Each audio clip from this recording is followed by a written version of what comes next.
आजच्या व्लॉगमध्ये मी तुम्हाला घेऊन जाणार आहे माझ्या आजोळी. महाशिवरात्रीनिमित्त आम्ही सगळ्या कझिन्सनी भेटायचं ठरवलं होतं आणि त्याच्यासाठी आम्ही सकाळी 7 वाजता उठून बस पकडून घरी निघालोय.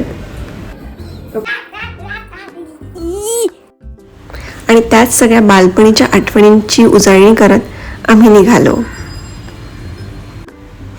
यावर्षी सर्वांचा एकत्र येण्याचा योग अगदी जुळून आला आणि महिनाभरापासून काय काय गमती जमती करायच्या आहेत सगळं प्लॅनिंग सुरू झालं.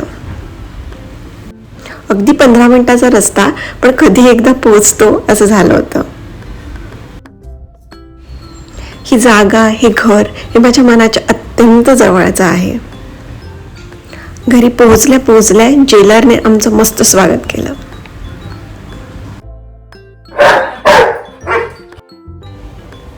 घरी पोहोचलो, बॅग्स ठेवल्या, सेटल झालो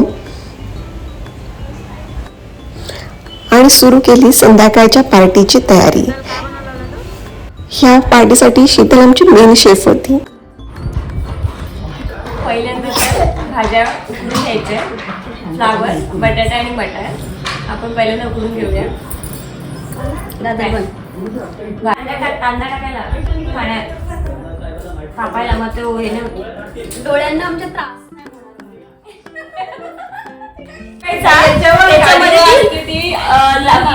म्हणजे ती लाल मिरचीची वगैरे ती पेस्ट असते ना ती टाकायची, ते लसूण आणि मग त्याच्यावर त्याच्याने टेस्ट चांगली येते. त्याला काय गो मला मग शेतावरून दादा आला, कॅमेरा चालू होता म्हणून मस्तच थोडासा ड्रामा. आमच्यासाठी दूध ठेवून खास खरवस बनवलं होतं आणि खूप छान झालं होतं. सर्व पूर्वतयारी तर आता झाली होती. मग थोडंसं झोपाळ्यावर बसलो, छान गप्पा मारल्या. लहानपणी हा झोपाळा नव्हता या घरामध्ये, पण आताही सगळ्यांनी एकत्र बसून झोके घेत गप्पा मारत तीच मजा होती या सगळ्यामध्ये.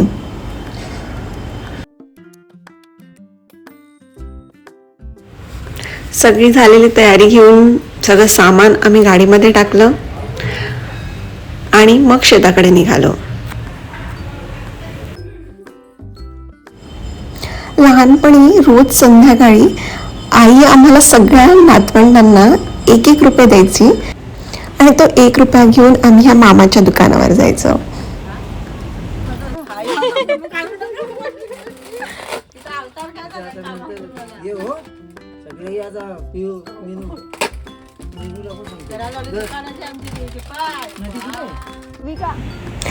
थोड्या मामाशी गप्पा मारल्या, त्याने आम्हाला सगळ्यांना खाऊ दिली. फरक एवढाच होता की तेव्हा 1 रुपयाची मिळायची, आता 1 रुपयामध्ये काहीच मिळणार नाही. आता 5 रुपये तरी मिनिमम लागतीलच.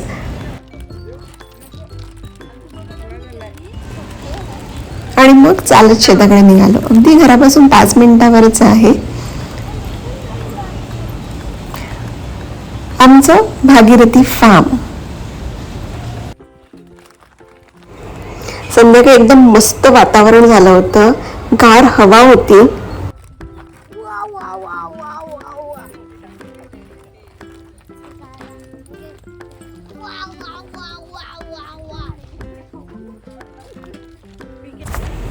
गाडीतून सगळं सामान आधी बाहेर काढून ठेवलं आणि मग शेतामध्ये फेरफटका मारून आलो.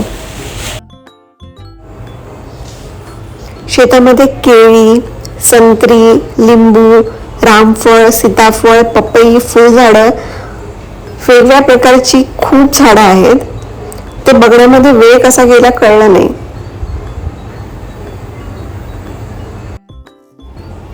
आणि त्याच वेळेस आकाशात रंगांची उधळण सुरू होती. मला माहिती नाही ह्या कॅमेरामध्ये ते किती दिसलंय, पण डोळ्यांनी अगदी सुंदर दिसत होतं.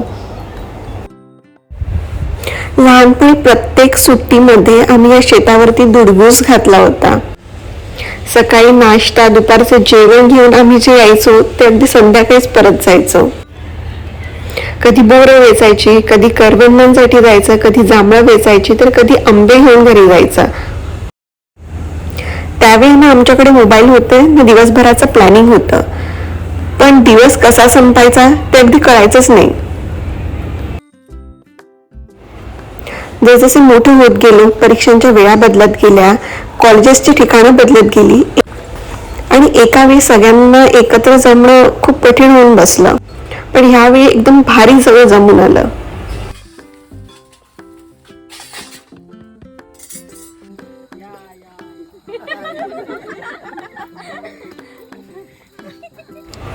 पहिल्यांदा पोटपूजेसाठी सगळ्यांना आवडणारी आणि साधी सिंपल भेळ बनवली.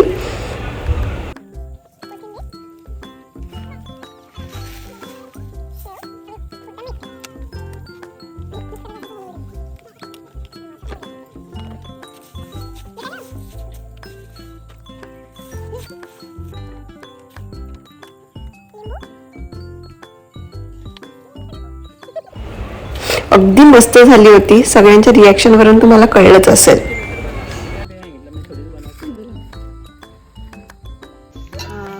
बाऊ, लॉलीपॉप, चायनीज, डाळ भात. मग का आवडत का नाही? आवडत का नाही?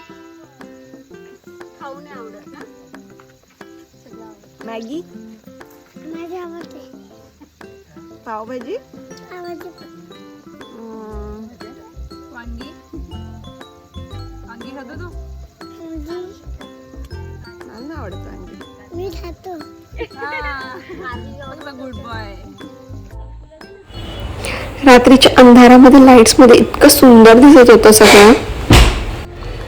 चूल पेटवून ठेवली होती आणि आमचे शेफ शीतल त्यांच्या पूर्ण तयारीनिशी कामाला लागला होता. सगळं आधी बनवून घेतलं आणि मग त्यानंतर आम्ही खेळ संगीत खुर्ची. लहानांपासून मोठ्यांनी सगळ्यांनी यामध्ये सहभाग घेतला होता.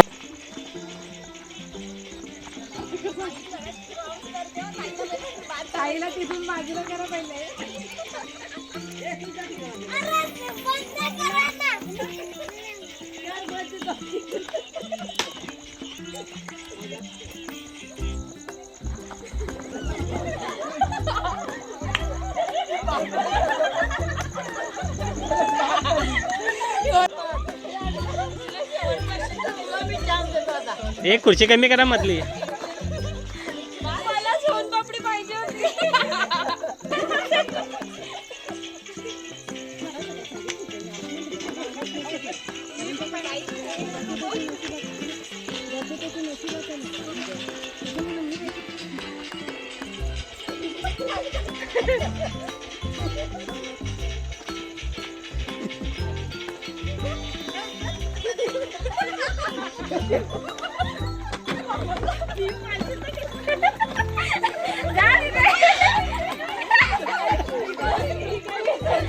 संस्कृती गेलेले, संस्कृती गेलेले.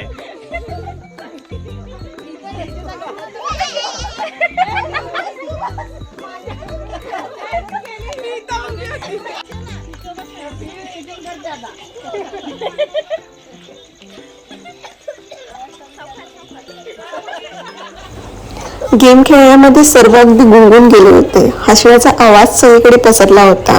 लहान मोठे आपलं सगळं वय विसरून मिसळून गेले होते.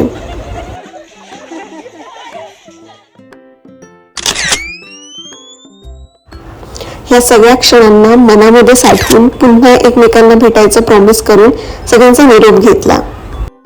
व्हिडिओ आवडली असेल तर लाईक करा आणि सबस्क्राईब करायला विसरू नका.